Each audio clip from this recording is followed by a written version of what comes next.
Graça e paz, graça e paz. Sejam todos bem-vindos. Graça e paz, graça e paz. Aleluia. Sejam bem-vindos, bem-vindas. Vão entrando, se acomodando. Como eu digo sempre, peguem as vossas Bíblias. Espero que estejam todas bem, todos bem, com a graça do Senhor. Vamos abrir já o livro de Atos dos Apóstolos. Amém? Hoje vamos ler o capítulo 20. Hoje é dia 20, vamos ler o capítulo 20 de Atos. Da sequência da nossa leitura diária. Amém? Para quem é novo aqui, nós lemos todos os dias um capítulo do livro de Atos dos Apóstolos. Começamos no dia 1 de janeiro. E hoje, dia 20, né? Vamos ler o capítulo 20, dar sequência. Amém? Temos aprendido bastante sobre as aventuras dos apóstolos que eles passaram, né? Ao longo da caminhada, com a missão de pregar o evangelho, para hoje estarmos aqui, né? Com acesso à Bíblia, acesso à palavra, para hoje podermos ler, né? Temos a graça de poder ler, aprender, ter comunhão com o Senhor. Amém? Que Deus usou homens nessa terra para testemunharem, né? A graça do Senhor Jesus, e estamos aqui a dar continuidade. Amém? Ontem lemos o capítulo 19. Vimos, né, dos discípulos que Paulo encontrou em Éfeso, onde ele falou sobre o batismo do Espírito Santo.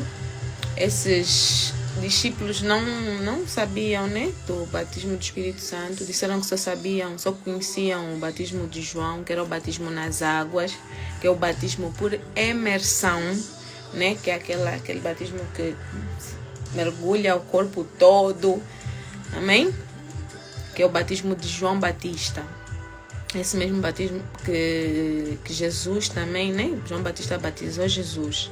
Então, esse batismo, esses discípulos conheciam. Esses discípulos estavam em Éfeso, já sabiam desse batismo, né? Já tinham acesso a essa informação e tudo mais, mas não sabiam do batismo do Espírito Santo. Então, Paulo falou com eles, né? Ensinou sobre o batismo do Espírito Santo, e eles foram batizados com o Espírito Santo.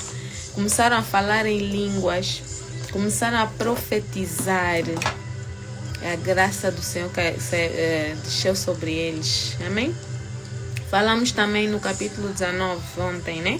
Sobre os 7 filhos de... agora aqui perdi o nome do Senhor. Mas os 7 homens que tentaram expulsar um demônio e foram, né, usaram o nome de Jesus, que é o certo, mas o demônio desconfrontou, disse: olha, eu conheço Jesus, conheço Paulo, mas vocês eu não conheço. Quem são vocês? Então esse demônio revoltou-se contra esses homens que estavam sem a unção, né, sem o preparo para poder lidar com esse tipo de situações.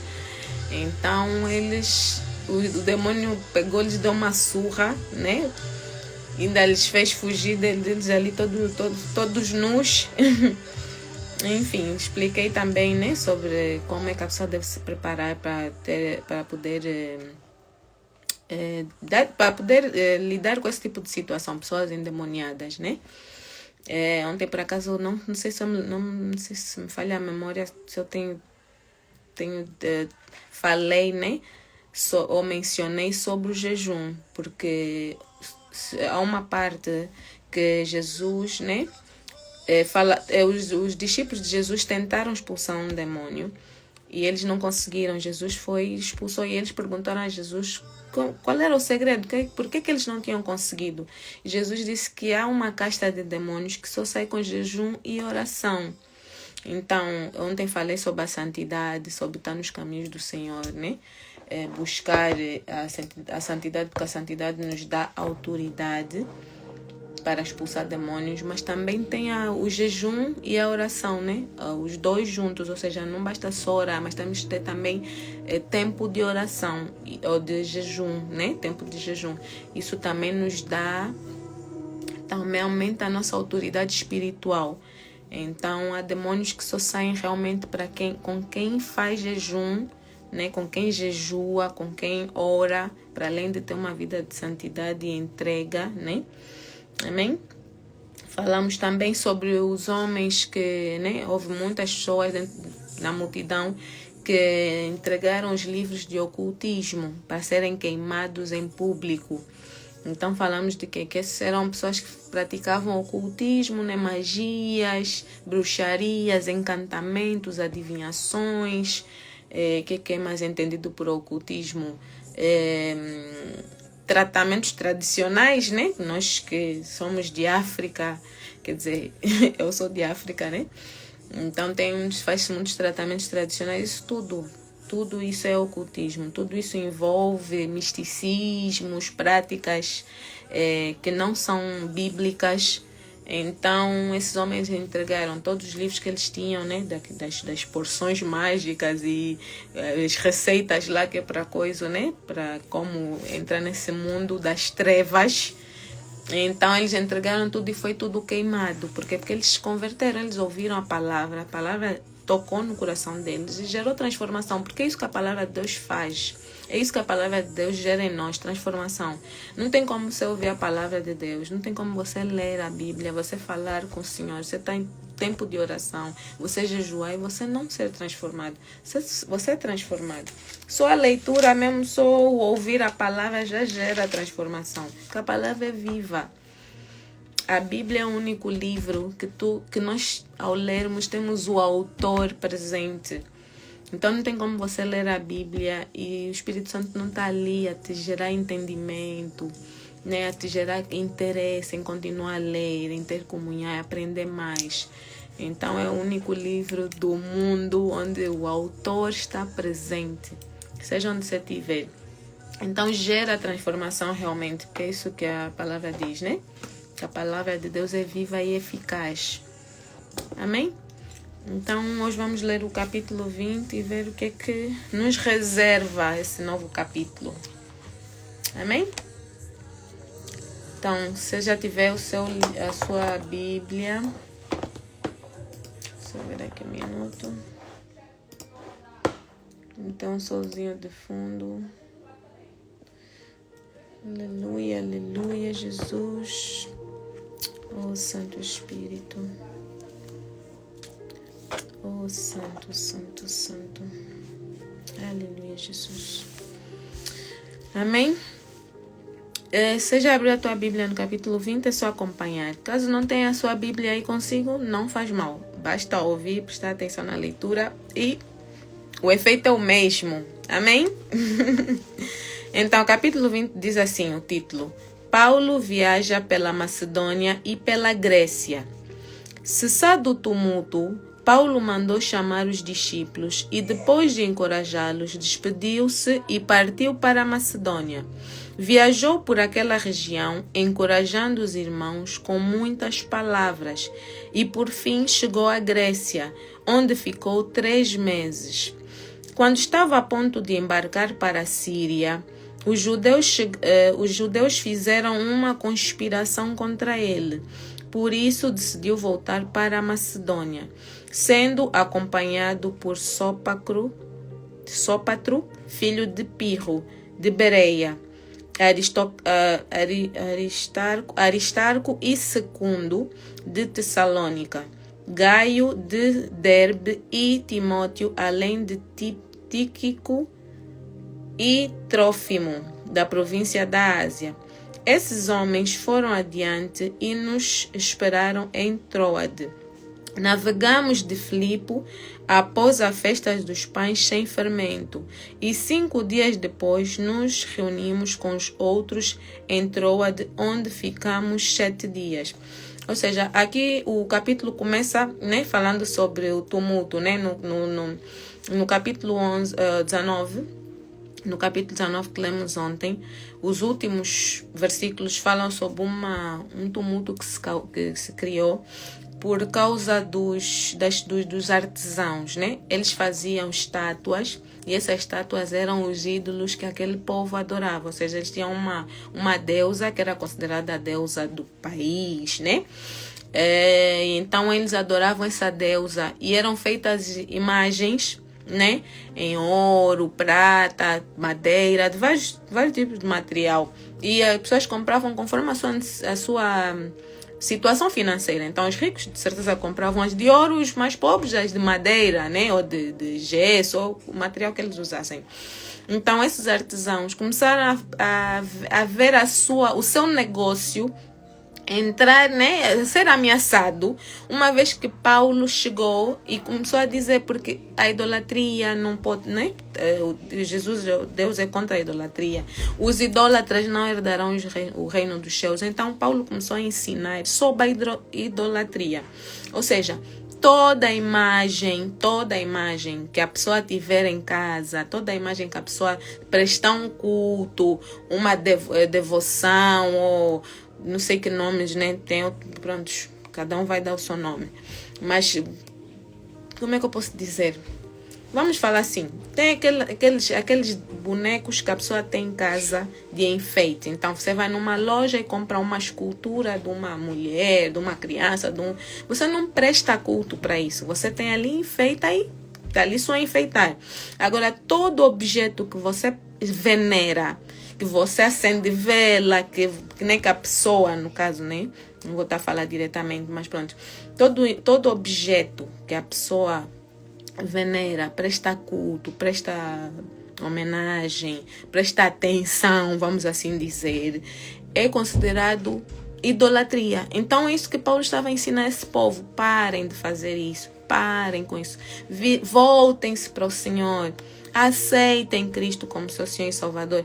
E quando aceitam Cristo como Senhor e Salvador, vocês já não podem usar essas coisas. Então, os que faziam esses objetos começaram a ver, bem, isso aqui, o negócio não vai acabar. As pessoas vão parar de comprar. Que vamos viver de quê? Que aquilo gerava muito dinheiro. Gerava, até hoje gera. Todas as fábricas e tudo dessas que ainda se faz, né? Hoje em dia ainda faz, gera muita verba. Então as pessoas enriquecem. Então o que eles fizeram? Uniram-se, né? Entre eles, um dos artesãos pegou, reuniu com os outros, né? Olha, vamos fazer uma reunião aqui, vamos pegar e vamos fazer uma queixa. Só quando eles vão fazer a queixa, lá o homem, né? A autoridade máxima disse isso, assim, se Paulo chegasse no templo e blasfemasse contra, né, a nossa deusa, né, a nossa pessoa lá que eles adoravam, e blasfemasse, tipo assim, partisse uma estátua, atirasse alguma coisa contra, assim, né? Esse tipo de atitude. Aí sim, vocês podiam vir para mim e eu decidia. Mas ele não fez nada disso, ele simplesmente está a falar. Ele simplesmente está a ensinar, ou seja, está a falar, né? Só está a verbalizar. Então não é nada que eu possa fazer. Vocês podem pegar e ir, né? Tentar fazer queixa no outro lado e tal. E com isso eles revoltaram-se, então foram contra a autoridade religiosa. Em vez de irem contra Paulo, eles vão contra a autoridade religiosa e eles depois, né, pronto, usam da força, que é para coisa. Mas, entretanto, nem Paulo até nem foi para essa reunião, para essa emboscada, praticamente, que eles estavam a querer fazer. Foram alguns discípulos. Paulo até queria ir, sendo a pessoa, né, principal, vamos assim dizer, mas os discípulos estavam com ele, orientaram que ele não fosse, disseram, não, você não vai, deixa lá, eles vão resolver, e realmente foi tudo resolvido, graças a Deus. Então, por isso é que o capítulo começa, né, cessando o tumulto que lemos no capítulo anterior. Então, no versículo 7, o título é A Ressurreição de Eutico em Troade. No primeiro dia da semana, reunimos-nos para partir o pão, e Paulo falou ao povo. Pretendendo partir no dia seguinte, continuou falando até a meia-noite. Havia muitas candeias no piso superior, onde estávamos reunidos. Um jovem chamado Eutico, que estava sentado numa janela, adormeceu profundamente durante o longo discurso de Paulo. Vencido pelo sono, caiu do terceiro andar. Quando levantaram, estava morto. Paulo desceu, inclinou-se sobre o rapaz e o abraçou, dizendo: "Não fiquem alarmados, ele está vivo." Então subiu novamente, partiu o pão e comeu. Depois continuou a falar até o amanhecer e foi embora. Levaram vivo o jovem, o que muito os consolou. Amém? Aqui o que lemos? Que eles estavam, né? Paulo, pronto, como sabia que tinha que partir em breve, então ele usava todo aquele tempo que ele tinha, né? Bem, daqui a bocado eu já tenho que ir embora, então vamos ficar aqui. Então ele foi ficando até chegar a mesma hora de partir. Nisso as pessoas estavam cansadas, né? Tipo, horas e horas e horas. Esse jovem estava lá na janela, ela encontrou lá um cantinho na janela, sentou ali apoiado e ali a ouvir o sono, adormeceu e caiu. Então cai, né? De cima lá da janela, estava tipo um terceiro andar e cai morto. As pessoas quando vão lhe ver, viram que ele estava morto. Mas Paulo faz sobre ele, né? E diz: não, ele não está morto, né? Agarra ele. Aquilo é o que é o poder do Espírito Santo. Amém? O mesmo, eu já tinha falado sobre isso antes. As escrituras dizem, né? Quando Jesus fazia todos aqueles milagres, quando Jesus estava a partilhar a palavra com os discípulos, ele sempre, com os apóstolos, né? Ele sempre disse: vocês vão fazer coisas maiores do que as que eu estou a fazer. Ou seja, todo milagre, toda a libertação de demônios, tudo que Jesus fez, ele disse que os apóstolos iriam fazer mais do que ele, maiores do que ele. Amém? Isso não ficou limitado só aos 12 apóstolos. Isso estendeu-se. Porque Paulo não era dos 12 apóstolos. Nós temos que nos lembrar disso. Paulo não andou com Jesus. Paulo veio se converter depois. Jesus já nem estava mais aqui na terra. Amém? Jesus já tinha voltado para o céu. Ou seja, o que isso nos prova? Prova-nos que basta crermos, basta acessarmos o Espírito Santo, basta aceitarmos Jesus como Senhor e Salvador, mergulharmos nas Escrituras para entender, porque nós às vezes o que nos falta é conhecimento. As coisas estão aqui escritas, mas nós como temos aquela coisa, né, de ler a Bíblia, como é que eu vou fazer, por onde começar, não sei como ler, não entendo, temos já aquele bloqueio, então nós não conseguimos realmente abrir, acessar a verdade.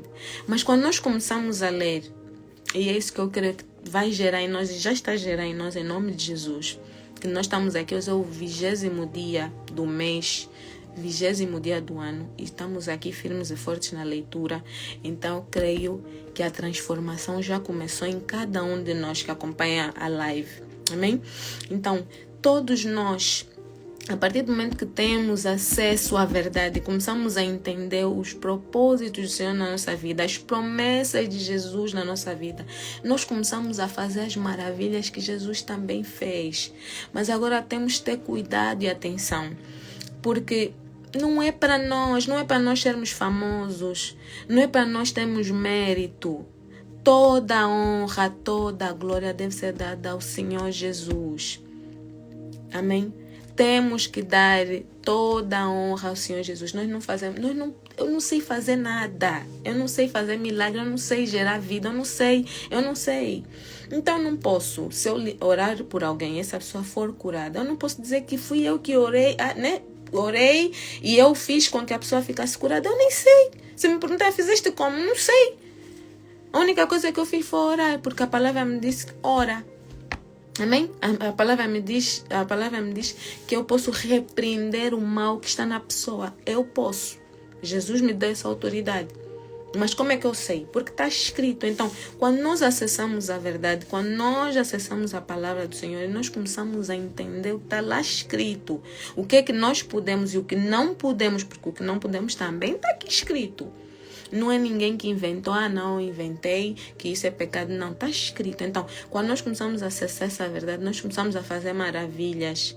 Mas não podemos nunca nos esquecer que não somos nós. É o Espírito Santo de Deus em nós que faz. E outra coisa, às vezes você vai orar por alguém, às vezes você vai tentar libertar alguém, e essa pessoa não vai ser curada. Por quê? Porque não é nós. Aí está a nossa limitação. Não somos nós que fazemos. Porque se dependesse de nós, nós curávamos todo mundo. Não existe mais doença no mundo. Mas não depende de nós. É a graça do Senhor. É o Espírito Santo que age através de nós. Então, Jesus, Deus é Deus. Se curar ou se não curar, continua sendo Deus. Se libertar, se não libertar, continua sendo Deus. Amém? Então temos que guardar essa verdade na nossa mente. E se queremos fazer as maravilhas que Jesus fez, queremos fazer mais do que Jesus fez, então nós temos que acessar a verdade, saber o que é que nós podemos, o que é que nós não podemos. E com a graça do Senhor nós vamos fazer, se Deus permitir. Amém? Então Paulo ressuscitou um morto. Paulo ressuscitou um morto.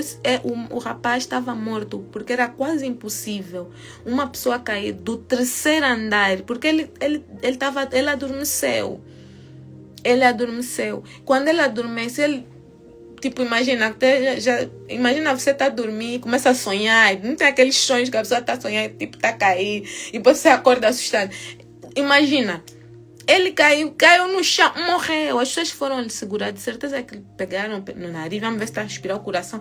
Viram aqueles primeiros sinais vitais e viram que ele estava morto. Mas Paulo foi lá, abraçou o moço e ele voltou a viver. Amém. A glória é de Paulo? Não é de Paulo. A glória é de Deus. A glória é de Deus. Se vocês se lembrarem, alguns capítulos atrás que nós lemos, Pedro também fez uma cura. Mas foi Pedro. Não foi Pedro. Porque quando começaram a querer adorar Pedro, quando começaram a querer dar glórias para Pedro, ele disse, eu não sou nada.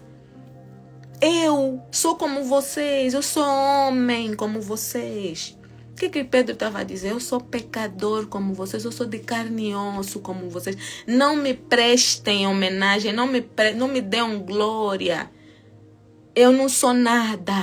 Pedro falou isso. Amém?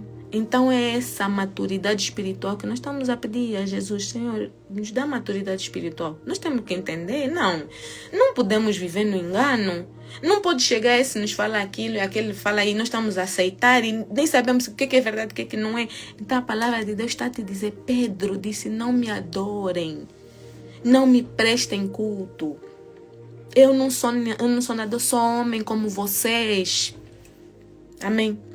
Então não é Paulo que fez, não é Pedro que fez. Foi Deus, foi o Espírito Santo, foi Jesus. Jesus você pode prestar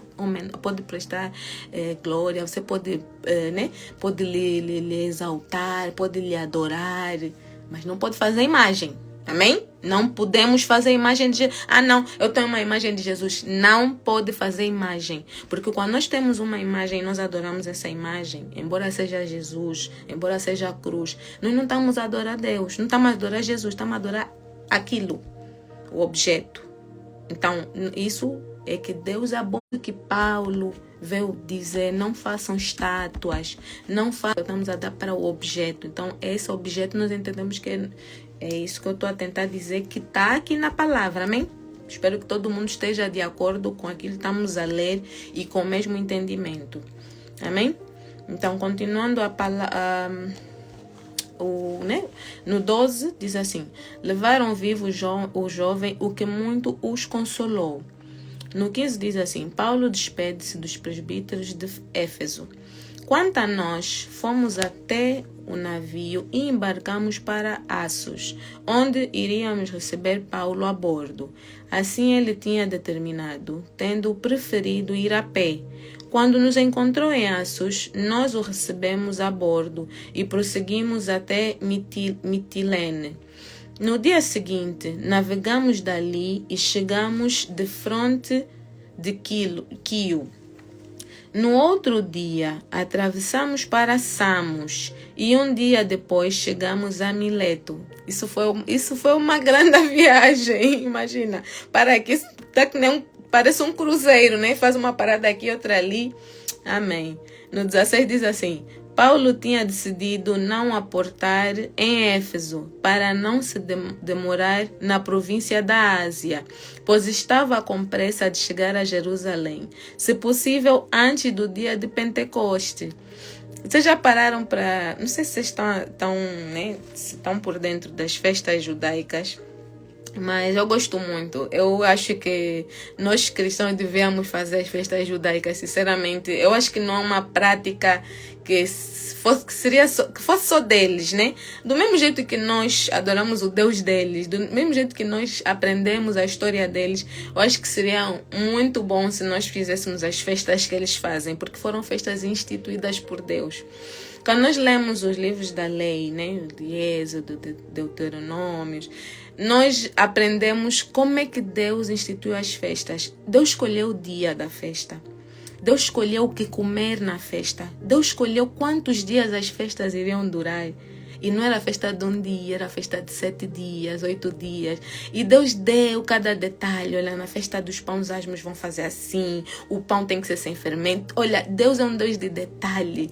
Deus é tão perfeito que Ele dá detalhes em tudo, tudo, tudo. Tudo. Inclusive as festas. E nós até agora já lemos 3 festas aqui. Lemos a festa dos pães asmos, lemos a festa da Páscoa, agora estamos aqui a ler a festa de Pentecostes, porque o Pentecostes, né, que foi o dia que eles receberam o Espírito Santo, então eles também comemoram essa festa. Amém? Eles também instituíram essa festa, vamos assim dizer. E Deus deu detalhe, cada detalhe em cada festa, isso.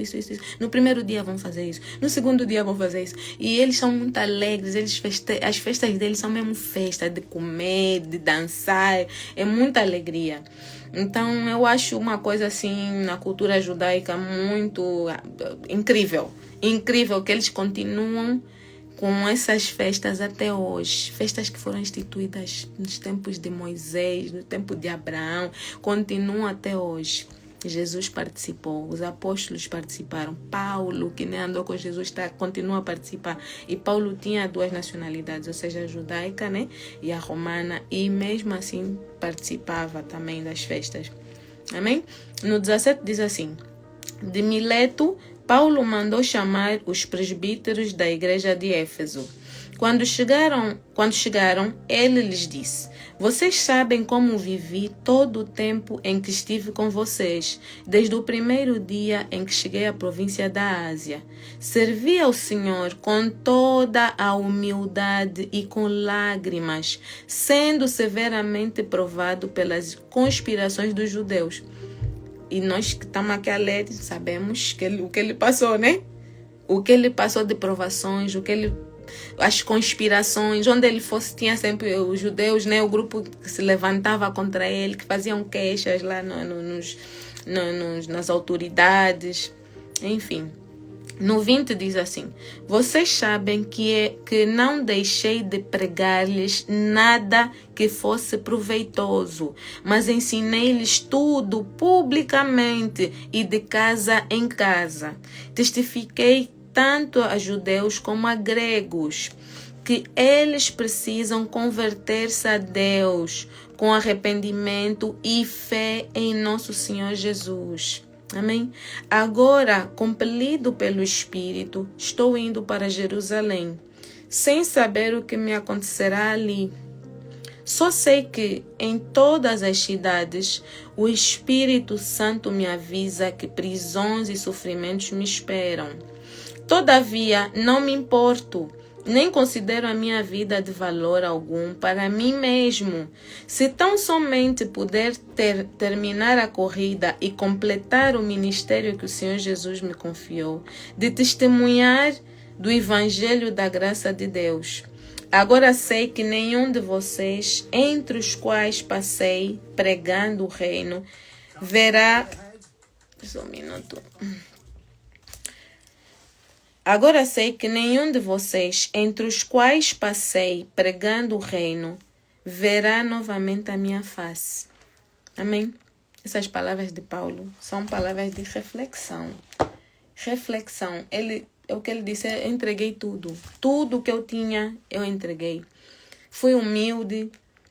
Vos passei os testemunhos. Passei tudo aquilo que eu tinha. Tudo que o Espírito Santo mandou entregar, eu entreguei. Agora ele ia para Jerusalém, não sabia como é que ia ser. Mas o Espírito Santo sempre lhe alertava, né? Do que pode violar. Você nessa cidade onde está a ir, se prepara que vão te pôr preso. Na outra cidade, olha, vão te dar umas pedradas. E ele ia, mesmo sabendo disso tudo, ele tinha, né, consciência, porque o Espírito Santo lhe alertava.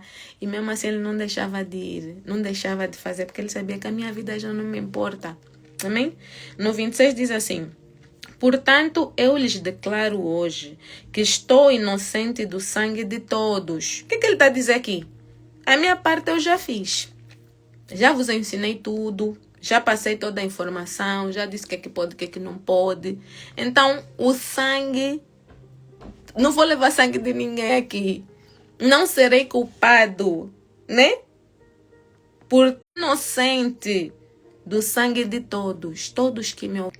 Pois não deixei de proclamar-lhes toda a vontade de Deus.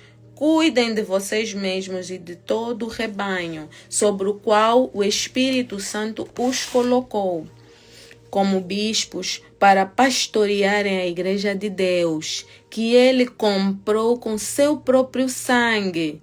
Sei que depois da minha partida, lobos ferozes penetrarão no meio de vocês e não pouparão o rebanho. E dentre vocês mesmos se levantarão homens que torcerão a verdade, a fim de atrair os discípulos. Por isso, vigiem.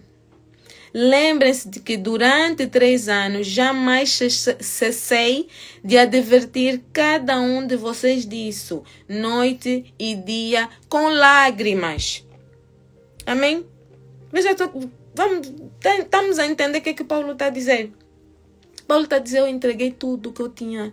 Eu vos adverti, eu vos falei do que é certo e o que não é certo. O que deve fazer, o que não deve fazer.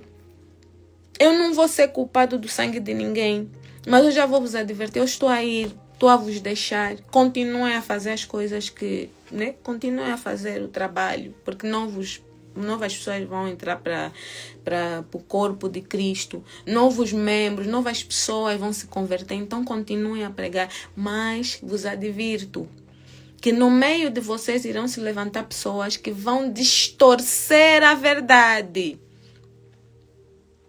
Amém? Por que nós temos que saber o que a palavra de Deus diz? Porque quando nós não sabemos, quando nós não temos acesso à palavra, vamos dar um exemplo assim. Nós vamos para uma igreja, né? Porque a igreja é como uma escola, onde você vai que é para ouvir a palavra, você poder entender, você saber, pronto, você aprender, vamos assim dizer, né? Mas se você não tiver acesso à tua Bíblia, se você vai a uma igreja, há igrejas que proíbem a Bíblia. Né? Só o líder é que lê. Então você não sabe se ele está a ler a Bíblia mesmo, se não está a ler, se está a inventar ou não. Tem outras pessoas que acham que não preciso ter Bíblia, porque quando já vou à igreja, o líder religioso já está a ler, então eu confio nele. É um perigo. Isso é um perigo. Por que eu, quando estou aqui, todos os dias eu digo, olha, dou tempo, né? Peguem já a vossa Bíblia. Abram no livro de Atos. Eu podia dizer, olha... Hoje só o que eu estou a falar, eu fico aqui a falar, a ler, estou aqui a inventar alguma coisa, vocês não vão saber. Mas eu peço para vocês abrirem a vossa Bíblia, para vocês já acompanharem a leitura e verem o que eu estou a ler. E vai ser igual que está na vossa Bíblia. Pode diferenciar alguma linguagem, né? Porque a minha Bíblia é de linguagem fácil compreensão. Existem Bíblias que têm um linguajar mais, né, mais fino, vamos assim dizer. Então, às vezes tem esse problema só de palavras mais difíceis, mas com o mesmo contexto, com o mesmo significado. Então, a leitura é igual, todas as Bíblias são iguais. A menos que você tenha em casa, não é Bíblia, mas se é Bíblia Sagrada, é igual. Amém? Os livros são os mesmos. Agora, É importante nós lermos, é importante nós sabermos o que a Bíblia nos diz, que é para nós não sermos enganados. Porque Paulo aqui advertiu o povo de que iriam se levantar pessoas que iam distorcer a verdade. Por que os líderes, por que existem líderes, por que existem igrejas que distorcem a verdade? Você sabe? Porque eles querem falar o que lhes convém. Eles querem falar o que atrai público. Querem prender membros no engano. Então eles falam, não vou falar algo aqui, não vou falar de pecado. Não, pecado, ninguém gosta de ouvir de pecado. Então vamos só falar de providência. Não, Deus dá. Deus é um Deus que dá, e dá. E nós queremos ouvir que nos dá, que nos prospera, que vamos ficar ricos. Então você não quer ouvir a palavra do arrependimento. Então você não quer ir na igreja onde vão falar que não, tens de te arrepender, tens de ser batizado. E quando tu te batizas, tornas uma nova criatura em Cristo Jesus. Ou seja, aquilo que você fazia já não faz mais. Ninguém quer ouvir isso. Ninguém. Então os líderes religiosos, igrejas, denominações, seitas, que também temos que ter cuidado. Existem seitas, muitas, famosas. Então falam o que querem. E as pessoas ficam ali no engano. Ficam anos, gerações. Pai fica lá, filho nasce lá, avô, 4 gerações, todo mundo na mesma igreja, sempre no engano.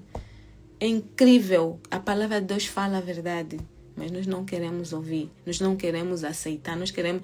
E depois é aquela coisa, fidelidade, né? Aquela coisa de não, a igreja... Quer dizer, paramos para ver, às vezes tem pessoas que estão já a idolatrar a própria igreja. O próprio líder espiritual. Amém. E Paulo aqui está a advertir. Continuem a fazer o trabalho. Continuem a falar da verdade. Mas atenção que irão se levantar pessoas que vão distorcer a verdade. Irão levantar-se aquelas pessoas que vão perseguir a igreja. Isso não aconteceu só no tempo de Paulo, isso acontece até hoje e vai continuar a acontecer até Jesus voltar. Não vamos ficar no engano, não. Não, estamos em 2025, as coisas vão melhorar, em nome de Jesus vai ser tudo melhor.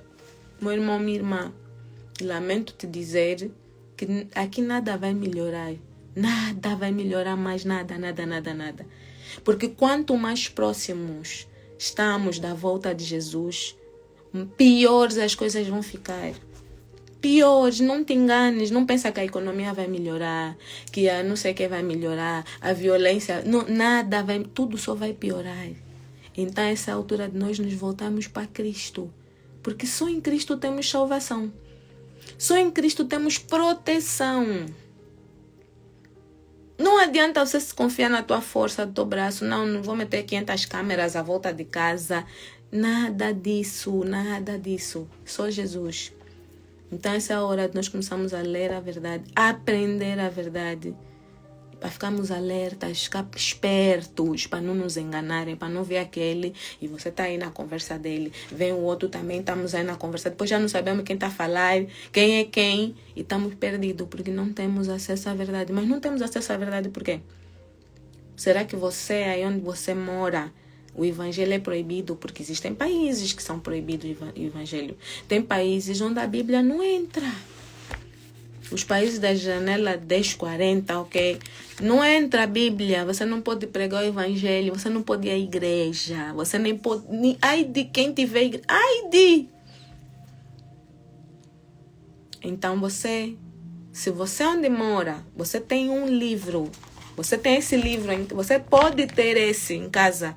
Eu aqui, cada um em casa, nós somos 8. Cada um tem a sua Bíblia. E eu comprei essa nova. Tenho essa aqui.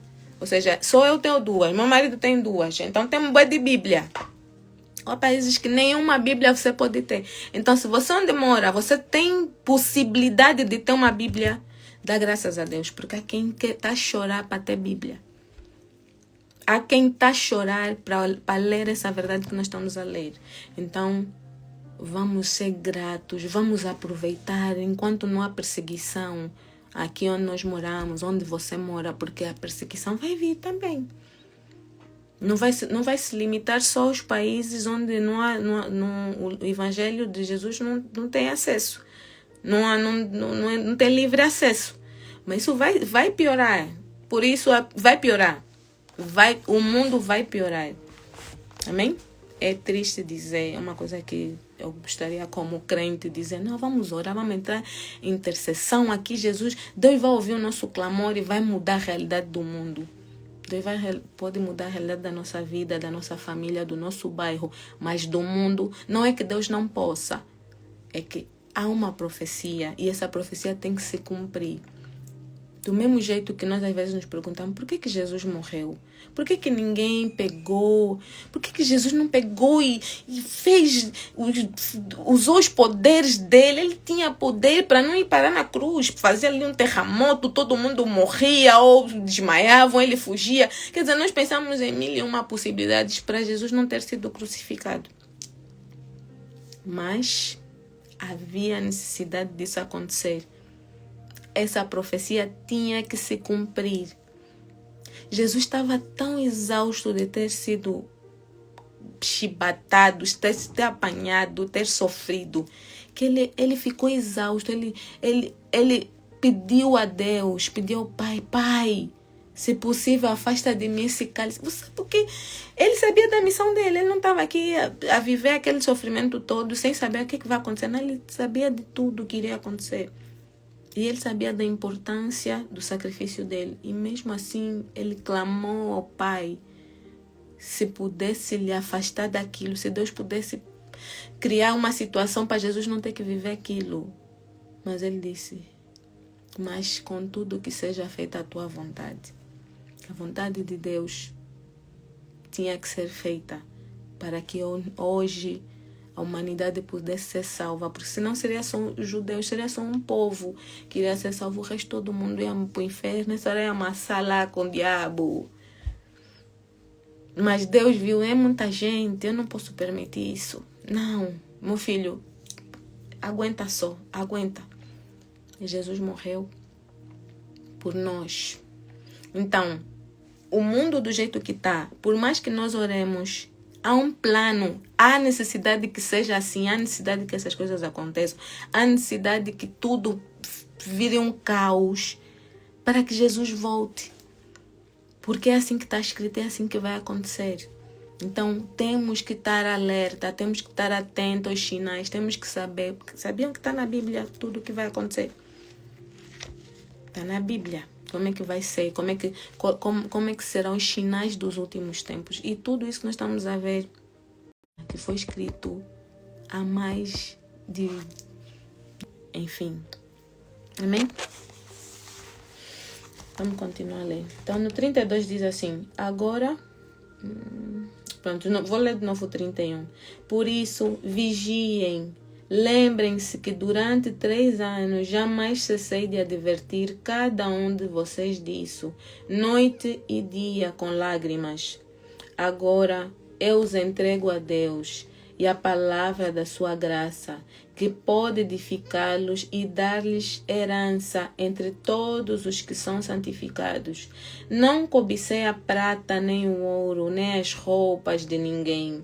Vocês mesmos sabem que essas minhas mãos supriram minhas necessidades e as de meus companheiros. Em tudo o que fiz, mostrei-lhes que, mediante trabalho árduo, devemos ajudar os fracos, lembrando as palavras do próprio Senhor Jesus, que disse, há maior felicidade em dar do que em receber. Tendo dito isso, ajoelhou-se com todos eles e orou. Todos choraram muito e, abraçando-o, beijavam. O que mais os entristeceu foi a declaração de que nunca mais veriam a sua face. Então o acompanharam até o navio. Amém? Isso é Paulo a se despedir desses discípulos, né? Essas pessoas que durante anos, né, ouviram a palavra dele, porque ele ia de uma cidade, depois voltava, depois ia para outra, estava sempre ali, mas agora ele tinha a necessidade de ir para Jerusalém. Deus, né, mandou que ele fosse para Jerusalém. E ele estava com o coração, tipo, vamos dizer, com o coração apertado, que ele sabia que alguma coisa ainda esperava por ele, então ele já advertiu os irmãos, eu estou a ir, e provavelmente é que eu não volte. Provavelmente vocês já não vão me ver mais. Mas guardem aquilo que eu vos ensinei. Continuem a passar a mensagem. Não cessem. Não se importem com as coisas materiais. Não se importem com o ouro, com a prata, com o que vão vestir. Não estamos tão preocupados. Ai, meu Deus. Ai, isso. Ai, tenho que comprar não sei o quê. Tenho que... Boa de preocupação. É natural do ser humano. Mas isso não pode ser a nossa principal preocupação. Não pode ser a nossa principal preocupação. Amém? A nossa principal preocupação, principalmente nos dias de hoje, é essa que estamos aqui a fazer. Buscar a Deus, buscar a face de Deus. Continuar, perseverar no caminho do Senhor.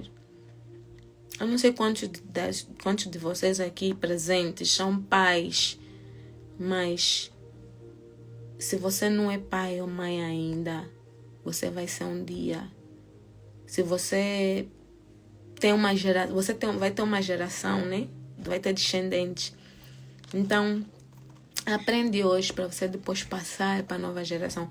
Porque é muito difícil. Nós passamos esses ensinos para adultos. Que adultos já têm a sua mente formada, os seus pensamentos. Ah, não, isso é que não sei o que. Né? Já tem aquela coisa fechada já. Então é complicado. Mas não é impossível. Estamos aqui todos a aprender. Mas quanto mais cedo você ensinar o teu filho, teu sobrinho, teu neto, teu afilhado, teu filho do vizinho, né? A criança, quanto mais cedo você ensinar, mais fácil você vai conseguir moldar a mentalidade dessa criança. Mais fácil essa criança vai entrar nos caminhos do Senhor. Não vai ter que passar por todo o sofrimento que você passou, que eu passei. Tanta dificuldade, tanto problema para entender.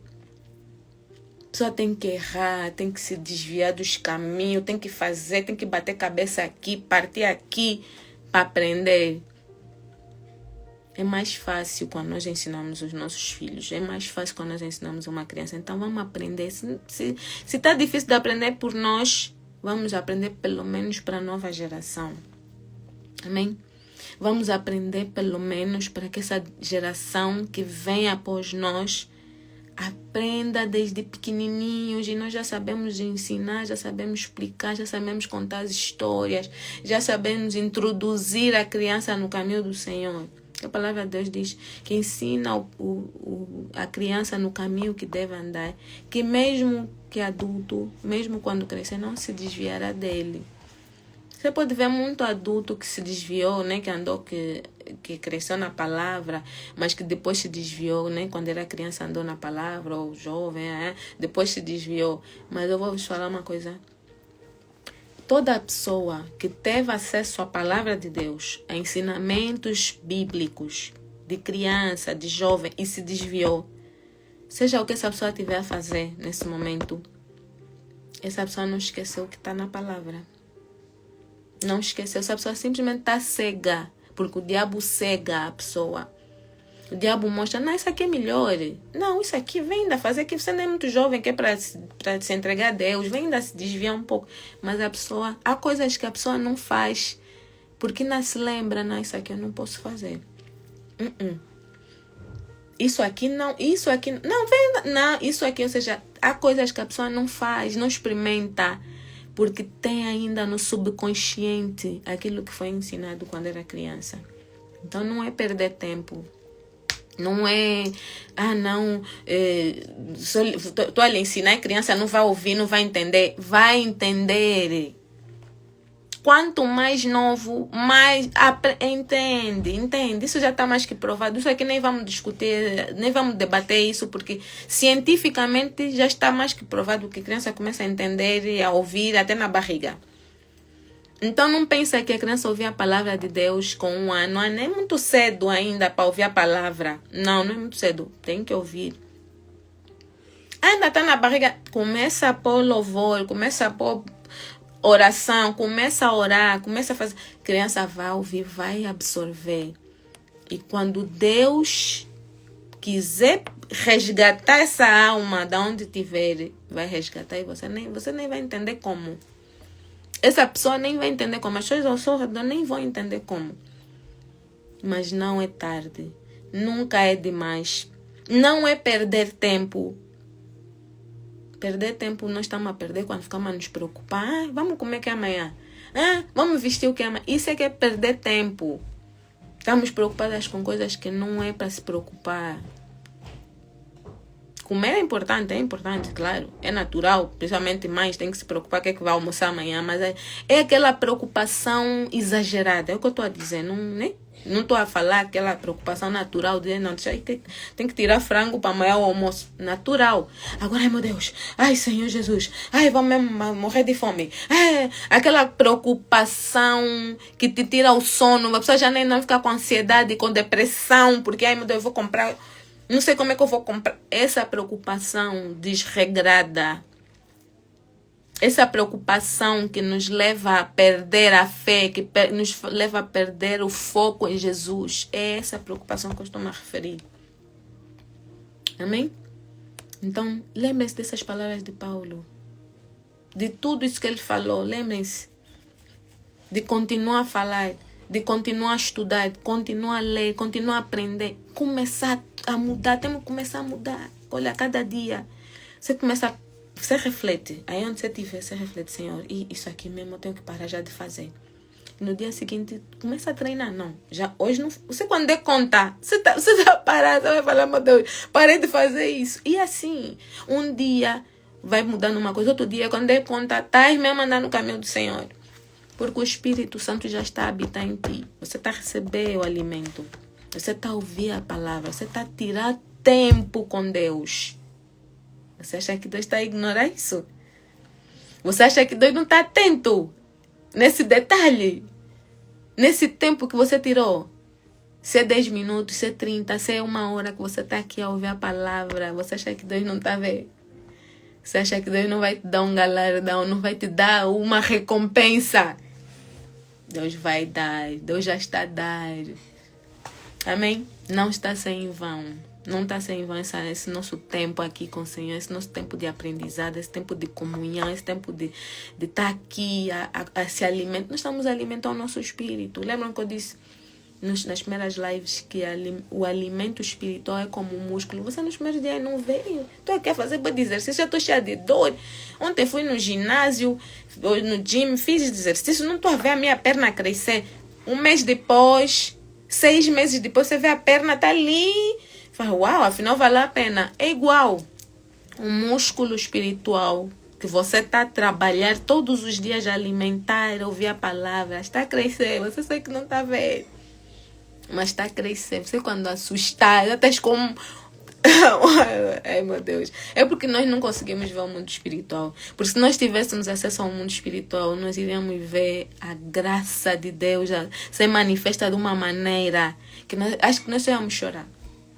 Nós íamos passar mais tempo a chorar de gratidão do que outra coisa. Nós íamos chorar, porque nós falamos, nós não merecemos isso. Nós somos ingratos, nós somos maus, somos pecadores, nós não merecemos, mas a graça de Deus é sobre a nossa vida. Os livramentos que Deus nos dá, a providência que Deus nos dá, a libertação, que as correntes a se rebentarem, nós não vemos, mas acontece. Amém? Por hoje é tudo. Vamos encerrar aqui. Já lemos o nosso capítulo 20. Amém? Amanhã vamos dar continuidade da nossa leitura. Amém? O que eu posso dizer é, convide mais alguém. Envie para mais alguém. Se a pessoa não puder estar na live, não faz mal. Partilha. Eu deixo sempre gravada. Então pega, manda para alguém. Faz a tua parte.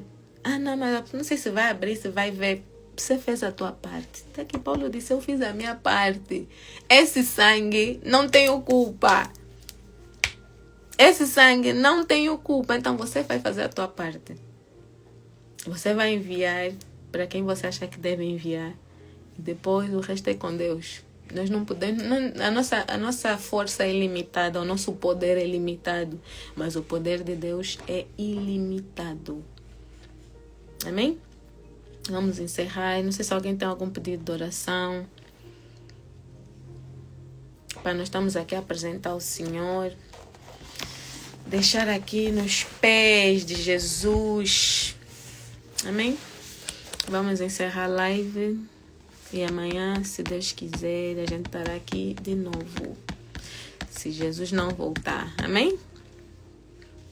Então, convido vocês a fecharem os olhos. Vamos agradecer ao Senhor. Aleluia, Jesus. Aleluia. Feche os olhos, quem puder. Pai Santo, Rei da Glória, graças te damos, Pai amado, por mais um dia, Senhor. Mais um dia que a tua misericórdia, Senhor, foi sobre a nossa vida, Senhor. Obrigado, Santo, por estás aqui presente, Pai amado, em cada leitura, Senhor. Obrigado, Pai amado, por falar aos nossos corações, Santo. Obrigado, Pai Santo, porque o Senhor está transformando nossas vidas. Eu creio nisso. Eu sinto isso, Senhor. Eu creio, Pai Santo, que nós nunca mais seremos os mesmos. Nunca mais, Pai Santo. Cada dia, Pai amado, tens nos alimentado com uma porção nova do teu alimento sagrado, Pai Santo, que é a tua palavra. Então, Pai Santo, nós queremos, Senhor, te agradecer, te bendizer, Pai amado, por tudo o que és na nossa vida, por tudo o que tens feito, Pai Santo, e por tudo que ainda irás fazer nas nossas vidas, Senhor. Já te agradecemos, Pai amado, por toda a transformação, toda a libertação, Pai Santo. Todo o entendimento que o Senhor tem gerado em nós, Pai amado, toda a visão espiritual aberta, meu Pai, entendimento aberto, Senhor. Graças te damos, Pai amado. Glorificamos o teu nome, Senhor, por tudo que tens feito, Senhor. Aleluia, Jesus. Em nome de Jesus, Pai amado, eu te peço nesse momento que o Senhor tome nas tuas santas e benditas mãos, Pai, a vida de cada irmão, cada irmã aqui presente, Senhor. Vai, Pai Santo, de encontro a cada casa, cada família, meu Pai. Eu te peço que o Senhor os revista, meu Pai, com teu manto sagrado. Torna-nos, meu Pai, invisível aos olhos do mal, Pai Santo. Dê ordem aos teus anjos, Pai amado, que acampem em cada casa nesse momento, Pai amado, dando proteção, dando livramento, meu Pai, contra toda a investida de Satanás contra as nossas vidas, contra as vidas dos teus filhos, Pai amado. Em nome de Jesus, meu Pai, toma cada um nas tuas santas e benditas mãos, Senhor. Toma as famílias, Senhor. Toma tudo, todos os pertences, meu Pai, dessa pessoa, desse filho teu, dessa filha tua, nas tuas santas e benditas mãos, meu Pai. Oh Senhor, te agradecemos por tudo, te agradecemos por hoje, te agradecemos por amanhã, Senhor. Assim oramos em nome de Jesus. Amém. Amém e amém. Aleluia, aleluia, aleluia. Glória a Deus, Senhor Jesus. Obrigado, Pai. Fiquem todos com Deus, fiquem todos com Jesus. Estejam todos na presença do Santo Espírito de Deus. Um beijo grande. E amanhã a gente se vê. Beijo. Bye, bye.